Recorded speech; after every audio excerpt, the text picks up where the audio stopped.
Hi, everybody, and welcome to another episode of The Way the World Works, a Tuttle Twins podcast.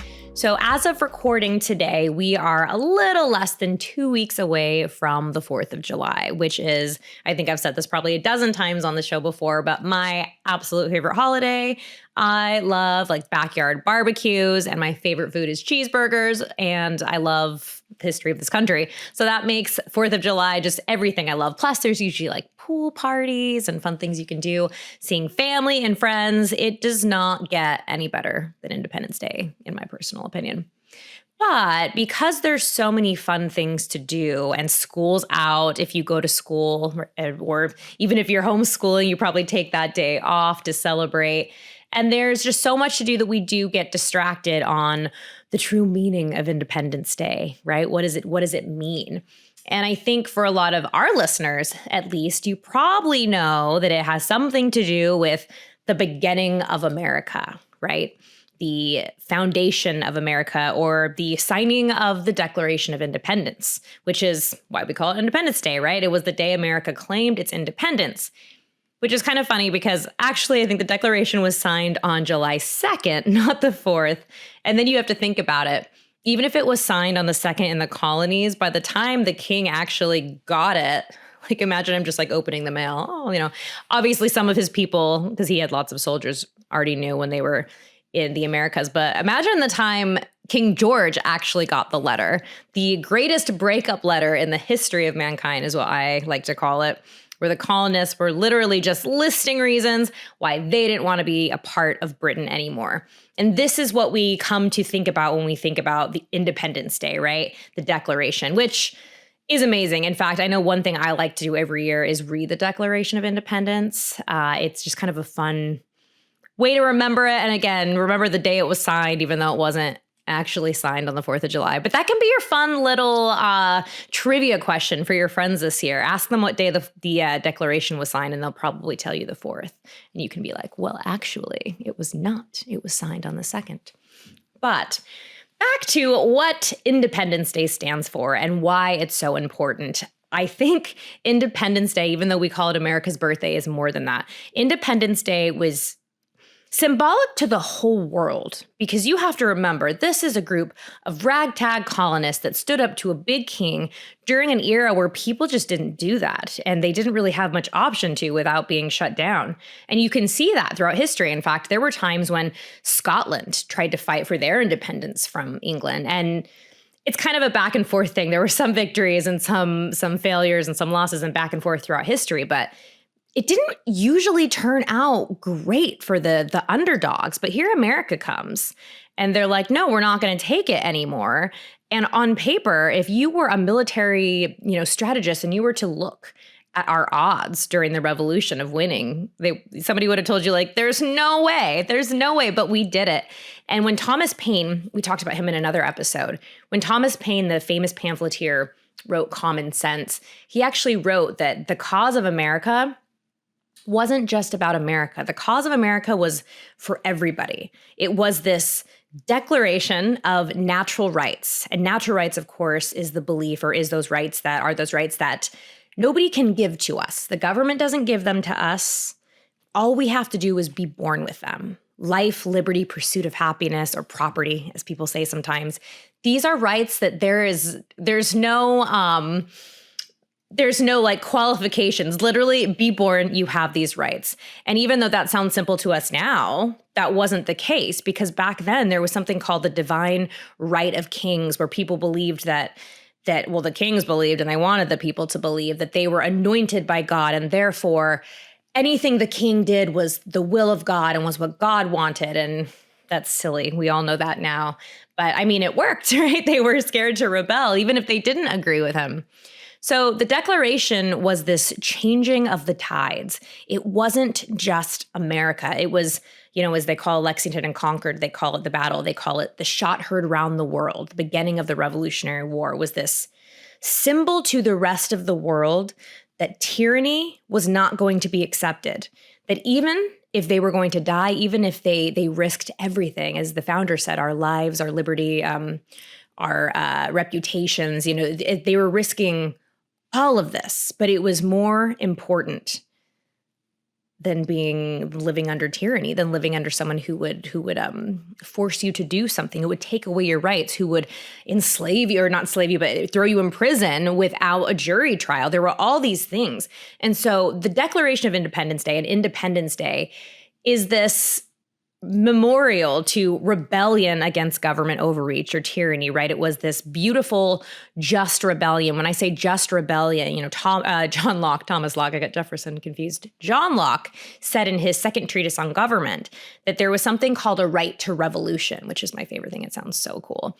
And a right to revolution basically means that if you have exhausted every single option of trying to reason with the government, if you've ever tried to reason with the government, it is no easy feat. But let's say you've written petitions, or you've, in these day and age, talked to your local council or whatever it is. If you've tried everything and they will not listen to reason, then you have the right, you have even the duty to step up and rebel. But it should be a very last option. And for the colonists, this is what happened. They got to a point where this was their last option, and they did it. So Independence Day is that spirit of rebellion, but of just rebellion. And I want to make sure just rebellion is highlighted there, because a lot of times we've seen, globally around the world, riots and protests and things where violences are used and destruction of private property.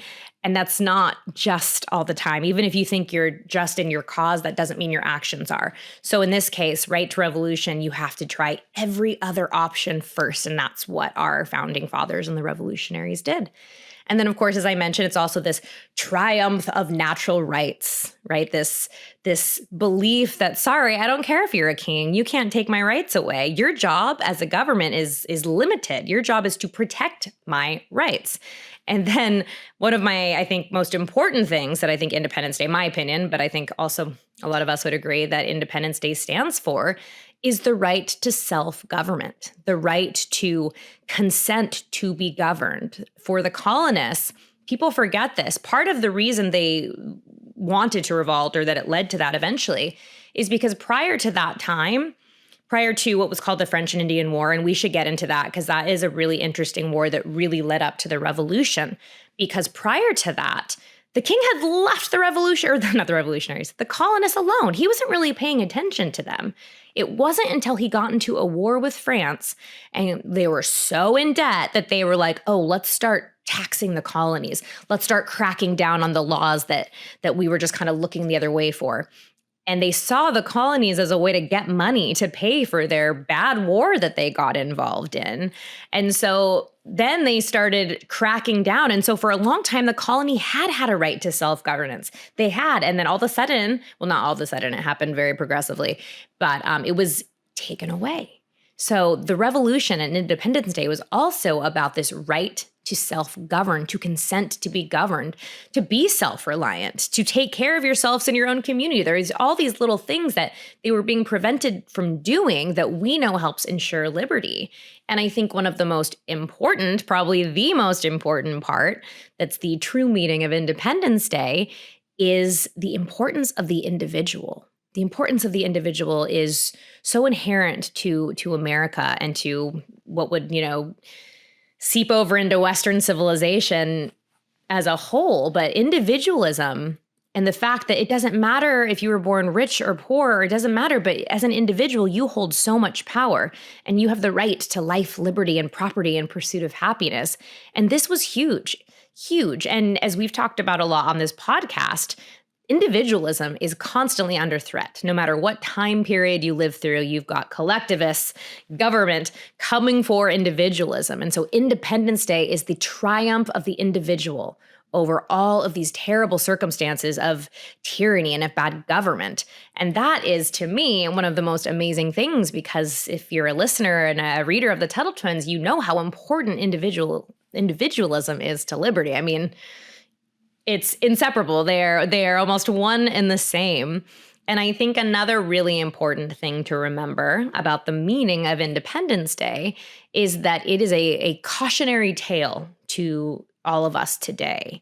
Freedom can be taken away so easily, and we see it. We see it happen slowly when just little pieces of our rights, maybe somebody who is unfairly criminalized for free speech or for speech issues or for protesting or something like that, and they're actually well within their First Amendment. We've seen things like that happen throughout all of history. We've talked before about the Vietnam. There was a lot of crackdown on free speech. Or when people start coming after your right to privacy, we see these things happen, and freedom erodes very, very slowly at first until you've realized, oh my goodness, it's gone. And then what do? And that is one of the most important meanings or lessons we can take from the Revolutionary War, is that Revolutionary War, Independence Day, but it's kind of all in the same because it was the beginning of it. But is that these things happen again. Government will always try to be as powerful as it possibly can be. And we have to remember to take a lesson from our founding fathers and to pledge, our well, maybe not pledge our lives because it's not war, so that might be a little dramatic. I was a little dramatic with that line, but doing our part to protect liberty in whatever way that is. And sometimes it's in really little things. Sometimes it's just by living as free as we can. Maybe that means buying and keeping some backyard chickens. Maybe that means having some raw milk. Maybe that means protesting when we believe in something. All these things, they help just not even just reinforce, but they're results of liberty. And so it's really important that on 4th of July, Independence Day, that we celebrate and we honor our founding fathers, but that we remember that just as they had to stand up to tyranny, there may come a time when we have to come up or stand up to tyranny. And sometimes we have to do it day to day. I just mentioned backyard chickens. I know people who have lost their right to backyard chickens because some silly or city ordinance that told them they couldn't have it, right? So there's these little things that encroach on our liberty, and we have to be very vigilant and stand up for that. So that's my rant for the day, and I'm very excited for Independence Day. And if you want to learn more about the good stuff that maybe you're not going to get taught in public schools, I would highly recommend checking out these Tuttle Twins Guides to History. And this one, American History, of course, 1215 to 1776. This is the good stuff. This is everything from Magna Carta, which we had an episode about, to obviously Revolutionary War, signing of the Declaration of Independence. And then there's another one for the sequel, if you will. And then another really cool thing, if you're familiar with the Tuttle Twins Academy, we now have a U.S. history course on there, which again is going to go into even more detail on all the good stuff about American history. So with that, we will leave it there. But I want to just remind you to remember what Independence Day is about and to have the greatest time with your family. Eat lots of cheeseburgers in my honor. And please, as always, don't forget to like and subscribe to the podcast. And until next time, we will talk to you later.